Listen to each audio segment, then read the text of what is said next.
로마 시민들의 캐리비안 베이, 이탈리아 로마의 카라칼라 욕장 점 디 카라칼라. 밤에 홀로 로마를 산책하다가 마주친 카라칼라 욕장. 거대한 목욕탕이 눈길을 사로잡았습니다. 오늘은 카라칼라 욕장에 대해 알아보겠습니다. 카라칼라 욕장은 고대 로마 시대에 지어진 가장 크고 인상적인 공중 목욕탕 중 하나입니다. 디오클레티아누스 목욕탕에 이어 로마에서 두 번째로 큰 로마 공중 목욕탕 또는 테르마이 덜메였습니다. 콜로세움의 남쪽에 멀지 않은 곳에 있는데 저도 콜로세움 구경하고 숙소로 가는 길에 봤었던 기억이 납니다. 구글 지도 보면 이런 모습입니다. 엄청난 규모의 목욕탕입니다. 고대 로마의 지도 보면 이 정도 위치가 됩니다. 상당히 외곽이었네요. 212년에서 216년 사이에 건설되었으며 한 번에 6천, 8천 명을 수용할 수 있을 정도로 거대했습니다. 고트 전쟁 중인 537년에 동고트족의 비티게스 왕이 로마를 포위하고 도시의 물 공급을 차단했습니다. 그 후 얼마 지나지 않아 목욕탕은 버려졌습니다. 여전히 인구가 많은 로마 지역에서 너무 멀리 떨어져 있어 목욕탕은 대부분 사용되지 않았지만 6세기와 7세기에는 인근 산티 네레오의 아킬레오의 제노도 키움에서 돌봄을 받던 순례자들을 매장하는 데 사용된 것으로 보입니다. 이 시대의 간단한 무덤 몇 개가 목욕탕 구역 내부에서 발견되었습니다. 847년 지진으로 건물 대부분이 파괴되었고 다른 많은 로마 건축물도 파괴되었습니다. 이후 건축 자재의 채석장으로 사용되었으며 교회와 궁전에서 재사용되는 장식품을 생산하는 곳이 이거였습니다. 목욕탕으로 운영되는 동안과 그 이후로 디오클레티아누스 목욕탕, 막센티우스 대성당, 뉴욕시의 원래 펜실베이니아역, 시카고, 유년역, 캐나다 상원 건물 등 다른 많은 유명 고대 및 현대 건물에 영감을 주었습니다. 로마인들에게 목욕탕은 단순히 몸을 씻는 곳, 그 이상의 의미를 가졌습니다. 마치 현대 사회의 쇼핑몰이나 커뮤니티 센터처럼 로마인들의 삶에서 중요한 부분을 차지하는 사회적, 문화적 공간이었죠. 1점. 건강과 위생. 로마인들은 목욕을 통해 건강을 유지하고 질병을 예방한다고 믿었습니다. 다양한 온도의 물과 마사지를 통해 혈액순환을 촉진하고 피로를 풀었죠. 공중외생에도 중요한 역할을 했습니다. 2점. 사교와 여가. 목욕탕은 모든 계층의 사람들이 모여 이야기를 나누고 정보를 교환하는 사교의 장이었습니다. 친구나 사업 동료를 만나거나 새로운 사람들과 교류하기도 했죠. 체스나 주사위 놀이를 즐기거나 운동을 하거나 책을 읽는 등 여가 활동을 즐길 수 있는 공간이기도 했습니다. 3점. 휴식과 즐거움. 로마인들은 목욕을 통해 스트레스를 해소하고 휴식을 취했습니다. 아름다운 예술 작품과 조각상으로 꾸며진 욕장에서 심신의 안정을 찾았죠. 마사지와 향유를 통해 몸과 마음을 재충전했습니다. 4점. 문화 공간. 일부 목욕탕에는 도서관이나 강당이 마련되어 있어 사람들이 지식을 쌓고 토론을 벌일 수 있었습니다. 진앙송이나 음악 연주회와 같은 문화 행사가 열리기도 했습니다. 5점. 신분의 표시. 규모가 크고 화려한 목욕탕은 로마 제국의 부와 권력을 상징했습니다. 황제들은 자신의 권력을 과시하고 백성들의 환심을 사기 위해 거대한 목욕탕을 건설하기도 했죠. 이처럼 로마 시대의 목욕탕은 단순한 위생시설을 넘어 로마인들의 삶의 중심이 되는 다기는 공간이었습니다. 목욕탕을 통해 로마인들은 건강을 유지하고 사회적 관계를 맺고 문화적 경험을 쌓으며 공동체 의식을 함양했던 것입니다. 카라칼라 욕탕은 약 25헥타르에 달하는 엄청난 규모를 자랑합니다. 직사각형으로 337m, 제 328m 크기입니다. 목욕탕에는 최소 252개의 기둥이 있었고 그 중 16개의 높이가 12m가 넘었습니다. 목욕에 사용되는 것 외에도 산책, 독서와 공부, 운동 및 바디 케어를 위한 시설도 제공했습니다. 주 건물은 주변 벽과 연결되지 않은 중앙에 있었고 그 안에는 물탱크, 2개의 대칭 도서관 남쪽, 2개의 큰 엑세드라 동쪽과 서쪽 및 북쪽의 타베르나의 상점가 있었습니다. 남아있는 도서관의 크기는 38리터, 22m입니다. 외벽과 중앙 단지 사이에는 정원 체스트이 있었습니다. 목욕탕의 축은 태양열을 활용하기 위해 북동에서 남서 방향으로 배치되었습니다. 목욕탕 본관은 214m, 110m 규모였으며 중선 꼭대기까지의 높이는 44m에 달하며 약 1600명의 목욕객을 수용할 수 있는 것으로 추산됩니다. 땡탕 프리지데리움, 미온탕 데페데리움, 열탕 카우데리움, 야외 수영장 의테이슈 등 다양한 온도의 목욕 시설을 갖추고 있었습니다. 또한 도서관, 체육관, 정원 등도 있어 사람들이 다양한 활동을 즐길 수 있었습니다. 용인에 있는 캐리비안 베이와 비슷한 시설이 있었네요. 청고료 캐리비안 베이는 3만 평에 2만 명을 수용하는 시설이고 카라칼라 욕장은 2배 이상 넓은 약 7만 5천 평에 6천만 8천 명을 수용하는 시설이니까 카라칼라 욕장이 훨씬 쾌적한 시설이 있습니다. 한편 카라칼라 욕장은 바닥 난방 시스템 에포커스를 사용하여 욕장 전체를 따뜻하게 유지했으며 아름다운 모자이크와 대리석으로 장식되었습니다. 하이포코스트는 일종의 온돌 시스템인데 뜨거운 돌바닥에 물을 데우는 방식입니다. 우리나라의 온돌처럼 우수한 난방 방식이지만 로마가 멸망하면서 중세시대에 잊혀져 버렸습니다. 그래서 온돌을 계속 사용하면서 발전시킨 우리의 온돌이 세계에서 유일하게 남아있는 온돌 난방 방식이 되었죠.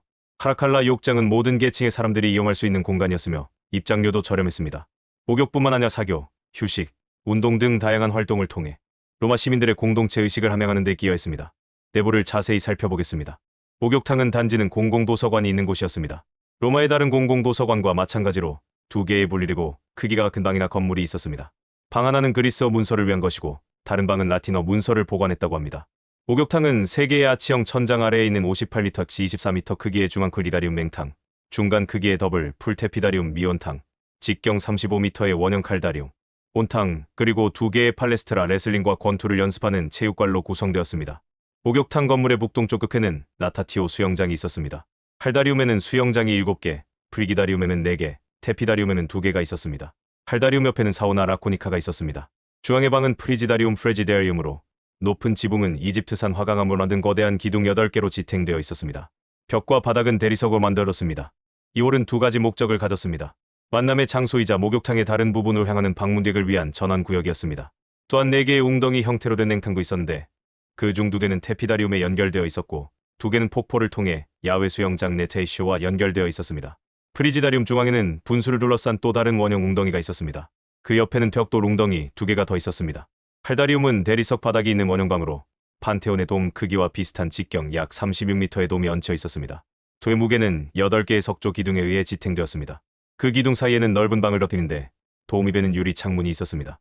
7개의 웅덩이는 9.5m x 5m 깊이 1리터 크기였습니다. 지금은 6개만 남아 있습니다. 7번째 웅덩이는 콘스탄티누스가 복원하는 동안 작은 후진으로 교체되었습니다. 올림픽 규모의 나타티오풀은 50m x 22m 크기였습니다.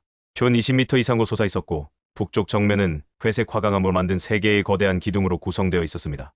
이 기둥들 사이에는 여러 층의 장식용 조각상을 보관한 틈새가 있었습니다. 야외 수영장에는 지붕이 없었고 머리 위에는 청동 거울이 설치되어 수영장 구역으로 햇빛이 비춰지도록 했습니다.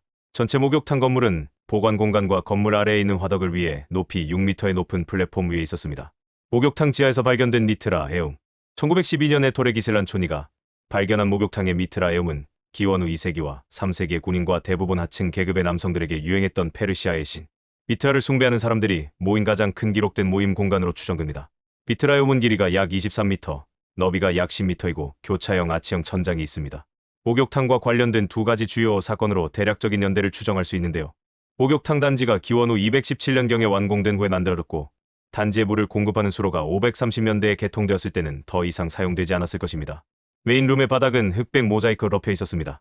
벽에는 벤치가 늘어서 있었습니다. 저쪽 벽에는 니트라 또는 횃불 운반자를 묘사한 프레스코아가 있습니다. 다른 장식은 뱀 모양으로 대략 조각된 대리석 블록뿐이었습니다. 입구 근처 바닥에는 대리석 슬라브 러핀 원형 구덩이가 발견되었고 밀막대기에 잔해가 들어있는 테라코타 그릇이 있었습니다. 바닥에 있는 직사각형 구멍은 메인홀 중앙 아래로 이어지는 작은 터널로 연결되어 있으며 인접한 방에는 계단이 있는 입출구가 있습니다. 이것은 미트라움의 독특한 특징으로 논란의 여지가 있었습니다. 대부분의 학자들은 이것을 포사 상귀니스 퍼스 생귀니스로 봅니다. 이것은 미트라 신화의 중심에 있는 황소를 도살하고 한 명 이상의 입문자를 피로 씻은 의식 구덩이입니다. 다른 연구자들은 이것이 일종의 무대 함정문으로 사용되었다고 생각합니다. 오늘날 카라칼라 욕장은 유적으로 남아있지만 그 웅장함과 규모는 여전히 당시 로마 제국의 위상을 보여줍니다. 여름에는 오페라와 발레 공연 등이 열리는 야외 공연장으로 활용됩니다. 이 유적에서는 다양한 예술 작품들이 발굴되었습니다. 원래 목욕탕은 120개 이상으로 추산되는 조각품으로 장식되어 있었습니다. 도시의 노동자 계층 지역 중 한 곳에 위치하고 있음에도 불구하고 로마의 모든 고대 목욕탕 중에서 카라칼라 목욕탕은 가장 호화로운 조각상을 보유하고 있는 것으로 밝혀졌습니다. 16세기 교황 바오로 3세 파르네스의 치세 석회를 만들기 위해 중세에 많은 조각상이 파괴되었지만 새로 지은 궁전의 장식으로 사용하기 위해 이 지역에서 조각상이 발굴되었습니다. 카라칼라 목욕탕에서 회수된 잘 알려진 작품 중에는 파르네세의 황소와 파르네세의 헤라클레스가 있으며 이 작품들은 현재 나폴리의 국립고고학박물관에 소장되어 있습니다. 다른 작품들은 카포디몬테 박물관에 소장되어 있습니다. 프레지데리움에 있었던 2개의 화강암 욕조는 제럴라모 레이너드가 만든 분수로 여전히 사용되는 피아사 파르니스로 옮겨졌습니다. 네테이쇼의 화강암 기둥은 코스모 아이디 메디스가 피아사 산타 트리니타에 있는 피렌체로 가져갔습니다. 지금은 정의의 기둥으로 알려져 있습니다.